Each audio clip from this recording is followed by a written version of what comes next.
Hello learners, welcome to my YouTube channel to the point learning. आज मैं आपके साथ क्लास 12th बिजनेस स्टडी का थर्ड चैप्टर जो कि बिजनेस एनवायरनमेंट है उसके कंपोनेंट्स डिस्कस करने जा रही हूँ। तो डायमेंशन ऑफ बिजनेस एनवायरनमेंट कहा जाए या फिर जनरल कंपोनेंट्स ऑफ एनवायरनमेंट कहा जाए, ये दोनों ही आंसर अगर इस तरह से क्वेश्चन पुटअप होते हैं तो ये दोनों ही आपके आंसर्स इसके सेम होंगे। तो जनरल कंपोनेंट्स देख के कंफ्यूज नहीं होइएगा, उसका मतलब वही है डायमेंशंस ऑफ बिजनेस एनवायरनमेंट। तो basically 5 dimensions of business environment होती हैं। पहले देख लेते हैं कि डायमेंशंस ऑफ बिजनेस एनवायरनमेंट है क्या।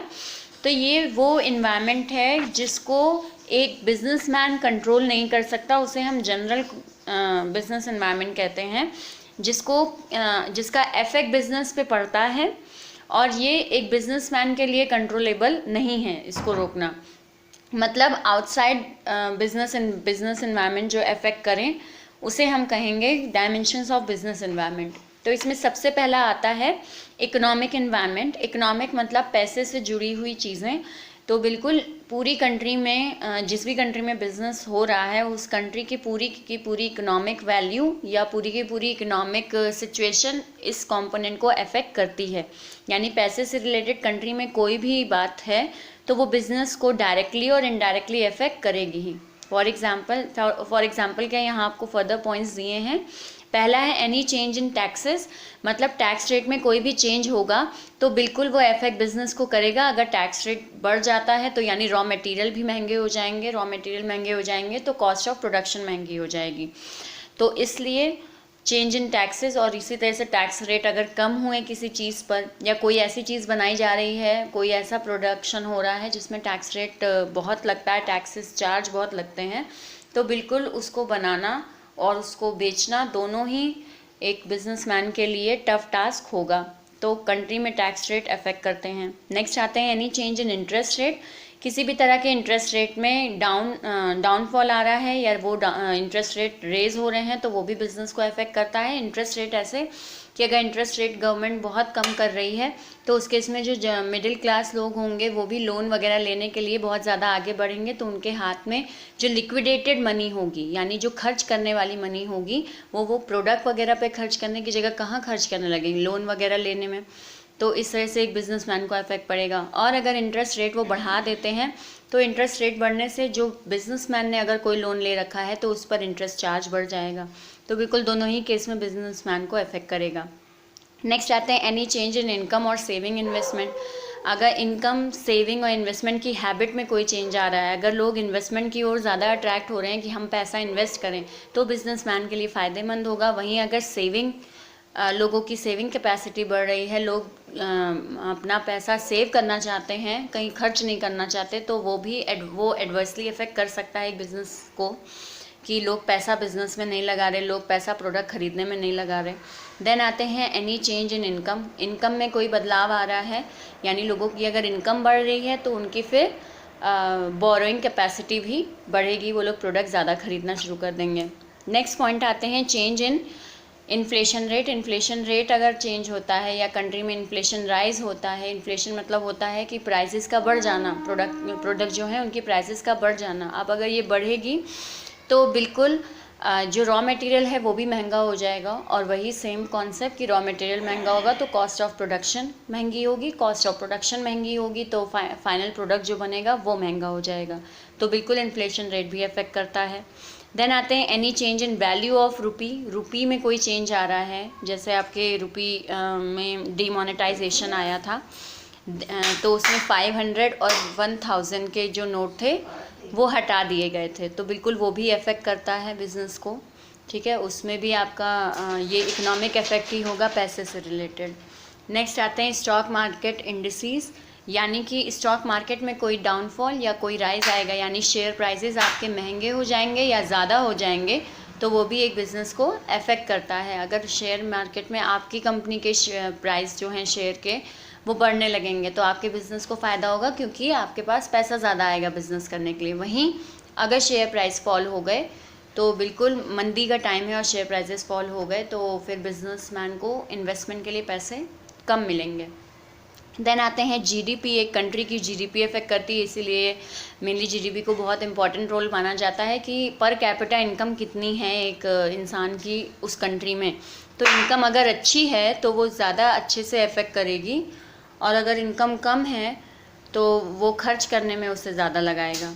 ठीक, तो इसलिए जीडीपी और per capita income. Then national income भी इसी कॉन्टेक्स्ट में आती है, जीडीपी में ही। RBI is the key regulator of economic environment, यानी कि अगर हम देखें कि कंट्री में ये जितने इकोनॉमिक चेंज हो रहे हैं इनका मेन कंट्रोल अगर हम देखा जाए तो किसके हाथ में होता है, आरबीआई के हाथ में होता है। ये सारे चेंज जो हैं ये आरबीआई के ही नज़र में होते हैं, और ये चेंजेस एक तरीके से देखा जाए तो बिल्कुल इसमें आरबीआई अपना बहुत की रोल प्ले करता है। देन आते हैं नेक्स्ट चेंज में सोशल इन्वायरमेंट। सोशल इन्वायरमेंट क्या क्या इफेक्ट डाल सकती है एक बिज़नेस पे, तो बिल्कुल एक बिजनेसमैन अपना प्रोडक्ट सोसाइटी के लिए ही बनाता है। एक सोशल इन्वायरमेंट से अलग होकर एक बिज़नेस नहीं चल सकता। तो बिल्कुल चेंज इन टेस्ट फैशन में, अगर टेस्ट और फैशन में लोगों के चेंज आ रहा है तो एक बिज़नेस में भी चेंज आएगा, उसकी प्रोडक्शन में भी चेंज आएगा, प्रोडक्शन पैटर्न में भी चेंज आएगा। चेंज इन सोशल ट्रेंड, लोगों की सोच में या सोशल ट्रेंड चेंज हो रहे हैं।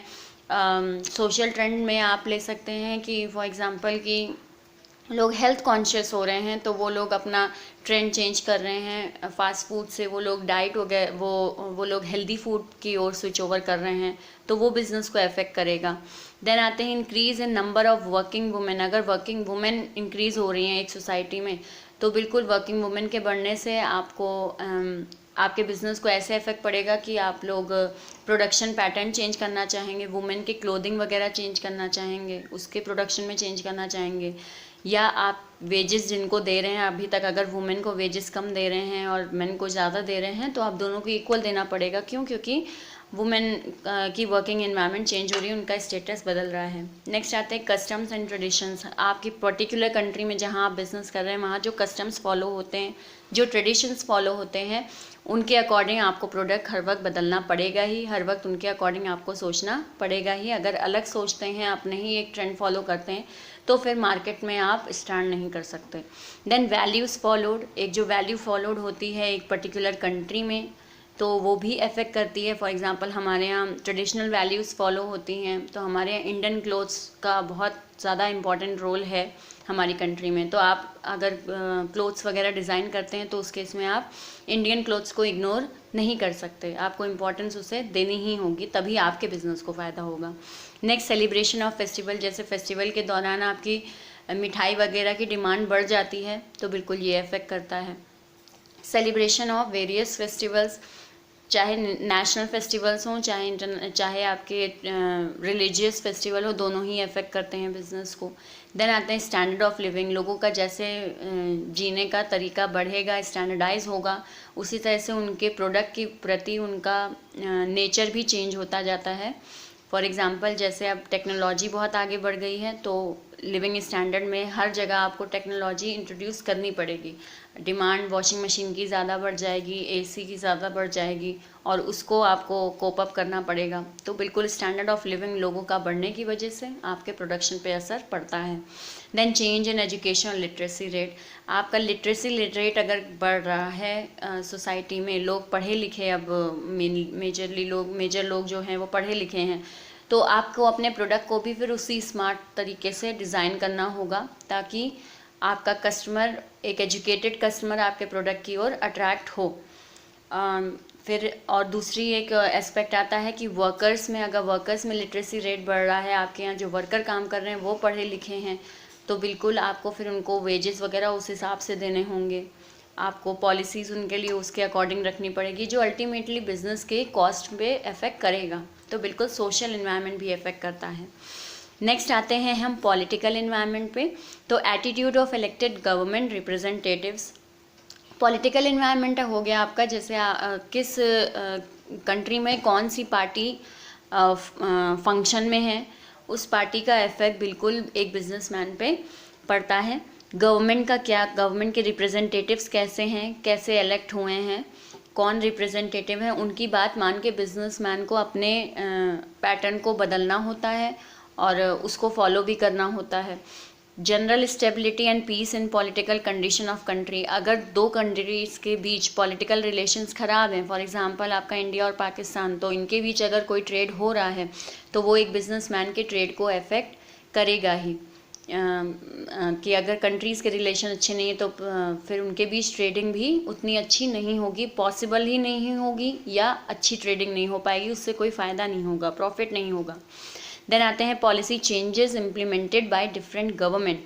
अलग अलग गवर्नमेंट जो भी पॉलिसीज़ लगाती है वो भी एक बिजनेसमैन को अफेक्ट करती है। जैसे आपका इसमें था स्वच्छ भारत अभियान वगैरह जो इंट्रोड्यूस किए गए थे प्रोग्राम्स वगैरह, तो बिल्कुल ये बिजनेसमैन को अफेक्ट करते हैं। देन आते हैं agenda of political parties. Political parties का अपना क्या एजेंडा है, वो किस मोटो के साथ फंक्शन कर रही हैं कंट्री में, ये अफेक्ट करता है। अगर एक पॉलिटिकल पार्टी का टेक्नोलॉजी बढ़ाना, जैसे अगर हम देखें बीजेपी का मेन एक जो जाता है कि टेक्नोलॉजी पे उनका फोकस काफ़ी है, तो बिल्कुल फिर टेक्नोलॉजिकल बिजनेसमैन अपने बिजनेस को उसके अकॉर्डिंग बढ़ाना चाहेंगे, नई नई टेक्नोलॉजीज़ को इंट्रोड्यूस करना चाहेंगे, उससे रिलेटेड प्रोडक्ट बनाना चाहेंगे, उसे प्रमोट करना चाहेंगे, तो बिल्कुल एक बिजनेसमैन को अफेक्ट करेगा। Political ideology and practices of ruling party. कोई भी प्रोग्राम बना, कोई भी नीति बनी, तो ये सारी चीज़ें एक बिजनेस को अफेक्ट करती हैं। नेक्स्ट आते हैं relation of our country with foreign country. वही फॉरेन कंट्री से हमारा रिलेशन कैसा है, उनके साथ हमारी डीलिंग कैसी चल रही है, ये चीज़। Next constitution of our country. हमारे अपनी कंट्री का कॉन्स्टिट्यूशन कैसा है, उसमें क्या चेंजेस हो रहे हैं, उससे एक बिजनेसमैन को क्या चेंजेस फेस करने पड़ेंगे, वो भी अफेक्ट करता है। जैसे अभी हाल ही में आपकी स्मॉल स्केल बिजनेस के जो पर कैपिटा इनकम है, उनको पर कैपिटल जो उसमें कैपिटल की अमाउंट जो थी वो थोड़ी इंक्रीज़ की गई, तो वो बिल्कुल एक बिजनेसमैन को अफेक्ट करेगा कि अब वो स्मॉल स्केल के बिजनेस में नहीं काउंट होगा, वो उससे अपर स्केल में काउंट होगा, तो टैक्स के बेनिफिट्स भी उसके हिसाब से उस अकॉर्डिंग कम हो जाएंगे। तो ये सारी चीज़ें पॉलिटिकल एनवायरनमेंट में आती हैं, जो एक रूलिंग पार्टी जो चेंजेस करे एक बिज़नेस में, या उसकी हरकतें एक बिज़नेस के एक्टिविटीज़ को अफेक्ट करें। नेक्स्ट आते हैं लीगल एनवायरनमेंट। लीगल एनवायरनमेंट यानी हमारी कंट्री का लॉ। आप जिस भी कंट्री में बिज़नेस कर रहे हैं उस कंट्री के लॉ के अकॉर्डिंग आपको काम करना होता है, और अगर उस लॉ में कोई चेंज आता है तो वो आपको फॉलो करना होगा, और आपके बिज़नेस को वह अफेक्ट भी करता है। एनी एक्ट, स्टैट्यूट या लेजिस्लेचर, यानी कि कोई भी लॉ में चेंज आया तो वो बिज़नेस को अफेक्ट करेगा। अगर सडनली आपके सपोज़ किसी एक मेडिसिन को बैन कर दिया गया सडनली किसी लीगल एक्शन के थ्रू, तो बिल्कुल एक बिजनेसमैन अगर उस मेडिसिन को बना रहा है तो उस पर असर पड़ेगा ही उसका। कोर्ट जजमेंट, कोई कोर्ट से ऑर्डर आ गया, फॉर एग्जांपल जैसे दिल्ली में पॉल्यूशन बढ़ा, तो अगर कोर्ट ने ऑर्डर दे दिया कि आप जितनी भी फैक्ट्रीज़ ये पॉल्यूशन के मेन सोर्स हैं वो फैक्ट्रीज़ कुछ टाइम बंद रहेंगी, तो बिल्कुल बिज़नेस को अफेक्ट पड़ेगा, क्योंकि उतने बीच ना प्रोडक्शन होगा ना सेल होगी, तो ये अफेक्ट करेगा। देन आते हैं administrative orders issued by government authority. कोई भी ऑर्डर इशू कर दिया गवर्नमेंट अथॉरिटी ने जिसको लीगली आपको मानना है आपके बिजनेस को, तो वो decision taken by government at every level in centre, state और लोकल। कोई भी डिसीजन चाहे सेंटर में लिया गया, चाहे स्टेट में लिया गया, चाहे लोकल लेवल पे लिया गया, तो वो भी बिज़नेस को अफेक्ट करेगा। जैसे अभी आपके लॉकडाउन के टाइम ही कुछ एरियाज़ ओपन हुए थे, कुछ एरियाज़ में बिज़नेस और इंडस्ट्रीज़ भी ओपन कर दी गई थी, लेकिन कुछ एरिया या कुछ स्टेट में ओपन नहीं की गई थी बिज़नेस यूनिट्स या इंडस्ट्री यूनिट्स, तो वो बिल्कुल एक तरफ एक बिज़नेस को अफेक्ट कर रही थी नेगेटिवली, तो एक बिज़नेस को अफेक्ट कर रही थी पॉजिटिवली, तो वो चीज़। नेक्स्ट आते हैं मेकिंग एनी ऑर्डर कंपलसरी। कोई भी ऑर्डर दे देना लीगली, तो बिल्कुल उसको मानना एक बिजनेसमैन के लिए कंपल्शन हो जाता है कि उसे मानना ही है उस ऑर्डर को और फॉलो करना है, फिर चाहे उसे बिज़नेस में फ़ायदा हो चाहे नुकसान हो।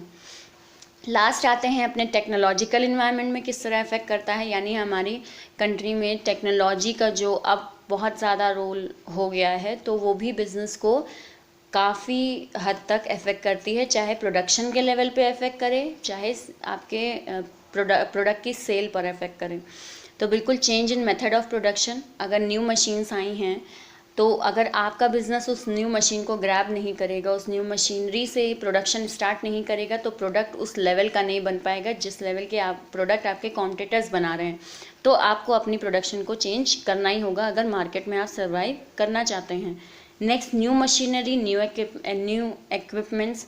सामान भी हमेशा जो होते हैं वो आपके इक्विपमेंट वगैरह टेक्नोलॉजी के हिसाब से बदलते रहते हैं, तो बिल्कुल उनको आपको अपने बिजनेस में अप्लाई करना होगा। Next, new method of working for improvement. आपकी इम्प्रूवमेंट, टेक्नोलॉजिकल इम्प्रूवमेंट जो होती है, काम करने का तरीका। लेबर्स पहले किसी और तरीके से काम करते थे। पहले आपका मेनली जो लेबर थे वो काम करते थे कि उनका मैकेनिकल काम ज़्यादा रहता था, वो अपने हाथों से प्रोडक्ट को डिज़ाइन वगैरह करते थे। लेकिन अब हर चीज़ के लिए आपकी मशीन आ गई है, तो वो चेंजेस एक बिज़नेस को भी करने पड़ेंगे लगातार टेक्नोलॉजी बदलने की वजह से। साइंटिफिक इम्प्रूवमेंट्स एंड इनोवेशन, कोई इनोवेशन आया, कोई नई टेक्नोलॉजी आई, फॉरेन में आई, तो वो आपको अप्लाई करनी पड़ेगी अगर आप अपने प्रोडक्ट की सेल को बढ़ाना चाहते हैं या प्रोडक्ट की क्वालिटी को इम्प्रूव करना चाहते हैं।